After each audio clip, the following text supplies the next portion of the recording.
দুর্গাপুজোর অষ্টমীর ভোগের পাশে হোক কিংবা সন্ধ্যের আড্ডার চা কফির সাথে বাঙালির ট্র্যাডিশনাল স্ন্যাক্স রেসিপিগুলোর মধ্যে এই পদের জুড়ি মেলা ভার।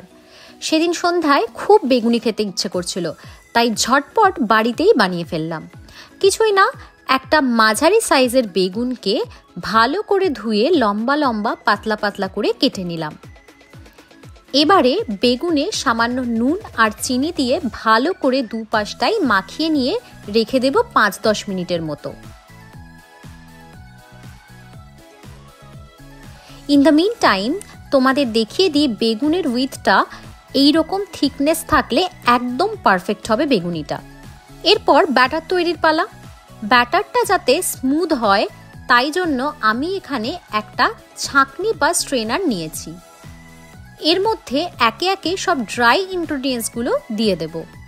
প্রথমে দিচ্ছি 1 কাপ বেসন, তারপর দিচ্ছি 1/2 কাপ চালের গুঁড়ো।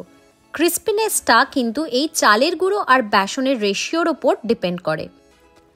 এরপর দেব স্বাদ মতো নুন, চিনি আর লঙ্কার গুঁড়ো।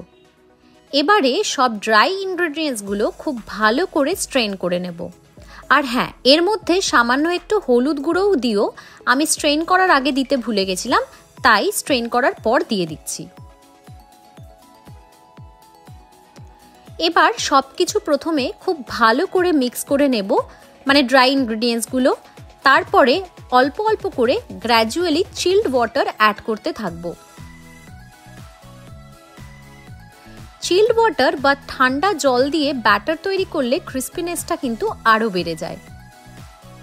এই ব্যাটারটা খুব পাতলা যেন না হয়ে যায় সেদিকটা কিন্তু খেয়াল রাখতে হবে আমাদের। দেখতেই পাচ্ছো একটা পারফেক্ট কনসিস্টেন্সি হয়েছে।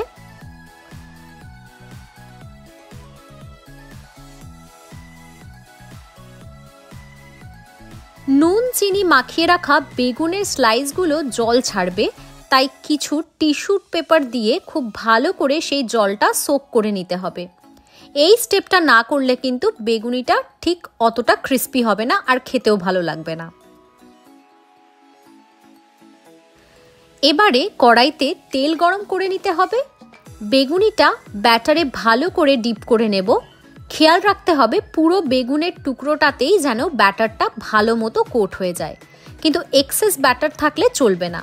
সেক্ষেত্রে ক্রিস্পি তো হবেই না, বরং পুরো ব্যাটারের জন্য খেতে মোটেও ভালো লাগবে না। বেগুনিটা তেলে ছাড়ার সময় তেলটা লো টু মিডিয়াম ফ্লেমে থাকতে হবে। এটা যে কোনো ভাজার জন্যই ইম্পর্টেন্ট, না হলে বাইরে থেকে ভাজা হয়ে গেলেও ভেতরটা কিন্তু কাঁচা থেকে যাবে। কুকিং টাইমটা ডিপেন্ড করবে বেগুনের স্লাইসের থিকনেসের উপর। যখন বেগুনিটা ফুলে আসবে আর এরকম সুন্দর একটা গোল্ডেন ব্রাউন কালার আসবে, তখন তেলটা ভালো করে ঝরিয়ে তুলে নিতে হবে। এক্সেস অয়েলটা সোক করার জন্য অবশ্যই কিচেন টিস্যু ইউজ করতে পারো। আর তারপর মুড়ি দিয়ে সার্ভ করো 1 কাপ চায়ের সাথে। সন্ধ্যের আড্ডাটা জাস্ট জমে যাবে।